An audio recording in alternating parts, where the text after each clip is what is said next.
problem is you don't trust yourself.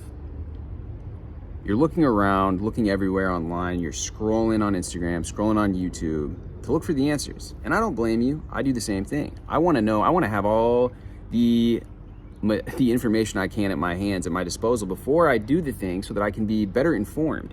And that's why a lot of the time I will ask people, I will share my problems with my friends so that I can seek their advice, seek their perspective, seek their opinion, and make a more informed decision. However, there's another part to this story. And that is when you get so caught up in that cycle of looking for validation, looking for approval, looking for, oh, is this okay? If I do it like this, can I do it like this? You're approval seeking. You're not trusting yourself. You're cut off from your higher self. You're cut off from your intuition. And your lack of trust in yourself is what the biggest block between you and accomplishing that thing. Because at a certain point, you have to start walking the walk. You can't just talk the talk. That's what everybody does. Everybody around you, you see them talk the talk all the time. They don't walk the walk. They're not action takers. They're not people of action. So you surround yourself by these people and you think, you give yourself a little pat on the back that says, hey, I'm telling them about what I'm doing. I'm getting the dopamine hits of telling the people about my goals. I'm sharing my goals with my friends. And whether they say, oh yeah, that's a great idea, or oh, like, well, I don't know if you should do that. Well, now you've diffused your energy's out there, now it's scattered, whereas before it was focused and you could charge it and use it to take action on your goals, to move you in the direction of where you want to go. Now it's dispersed out in the ether, floating around. You've essentially mentally and spiritually jerked off, and now it's dissipated. You have no more of that life force energy that was there for you to use to implement your will onto reality. And that's what we do on this channel. We use our will, and a lot of the time we don't have to use our willpower, but we simply take action in the direction of our goals. And action is very important because a lot of people, especially in the spiritual community, want to be all monk-like, sit on the couch and act as if they can just draw whatever they want into their reality. And now, while I don't deny that life is very mysterious and people have been able to draw things into their reality that way, it's not the best way to do it. Let's be honest. Are you a magician? Are you some spiritual master that has ascended to this, there, that, and the other, and you've been able to do that? Have you been getting good results from just sitting on the couch? I don't think so. I would argue that even the most well-versed people, they have to take action at some point. The most spiritually in tune, they have to take action at some point. Even if somebody shows up at your doorstep, you got to open up the door. Even if somebody tries to pay you money online on Venmo, you got to accept the payment. You're going to take action at some point, okay? So why postpone it? Why try to do all this stuff when you can simply move your feet in the present? And trusting yourself is moving your feet in the present. When these spiritual teachers such as Neville Goddard talk about live from the wish fulfilled, part of living from the end is taking actions that version of yourself would take. So begin the thing. Begin to walk in alignment. Begin to walk with faith, knowing that vision will come into fruition as long as you are doing your due diligence. Your due diligence is showing up every single day. Just by showing up, you've already won half the battle. Just by showing up to record a video, showing up to begin writing your song, showing up to begin writing your ebook, you've already conquered more than half the battle right there. You tell yourself, hey, I'm just gonna work on this for 15 minutes. It's all good.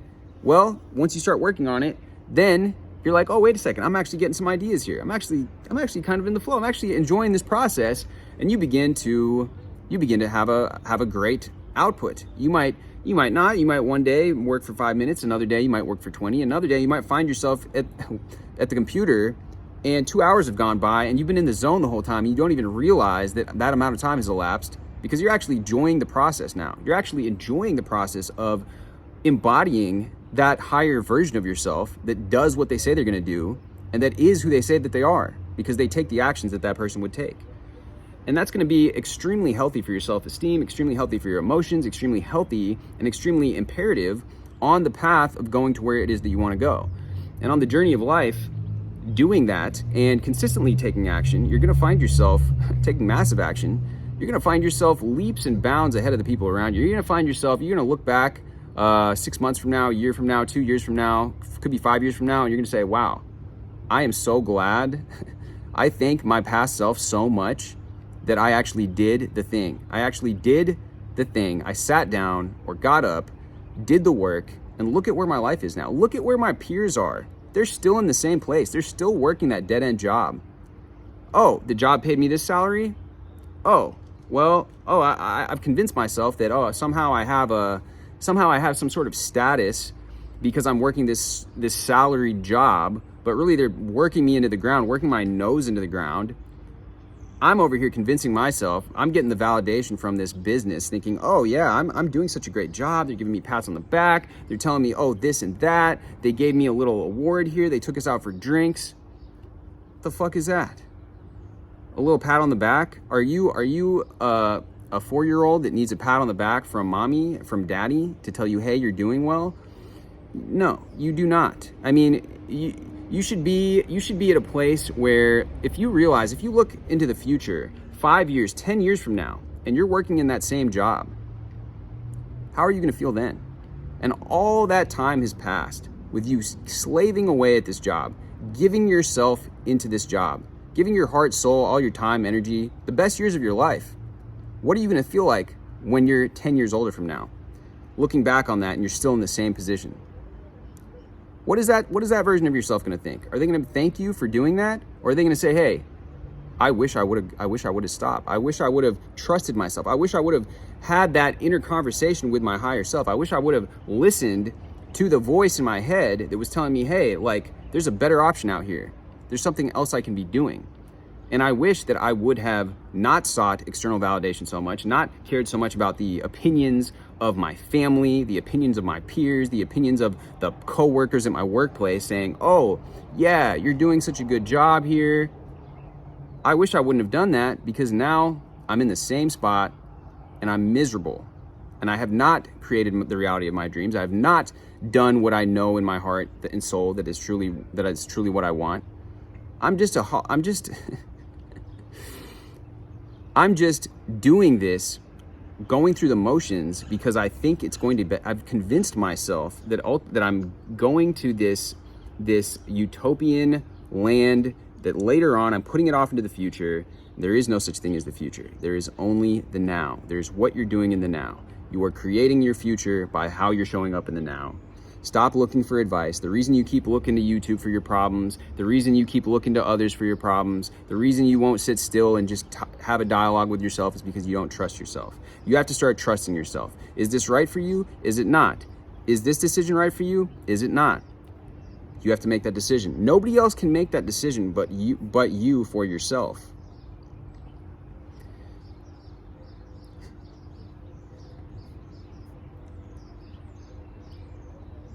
Focus on yourself. Focus on improving yourself. Focus on your growth. Focus on healthy habits. Focus on crafting that vision of yourself and what you want. What do you want 10 years from now? And if your actions aren't in alignment with that, then you really need to make a decision and you really need to start figuring out how you're going to get there. What are the steps that you can do now to move yourself in that direction? Sometimes self-love involves doing the thing that we don't feel like doing in the moment, doing the thing that our future self will thank us for. Choose your hard. Do you want the hard? Do you want the uncertainty? Ultimately, what is the quote? Dan Coe had this quote the other day that he wrote. Let me look this up here because it's golden and it applies exactly to what I'm talking about right now.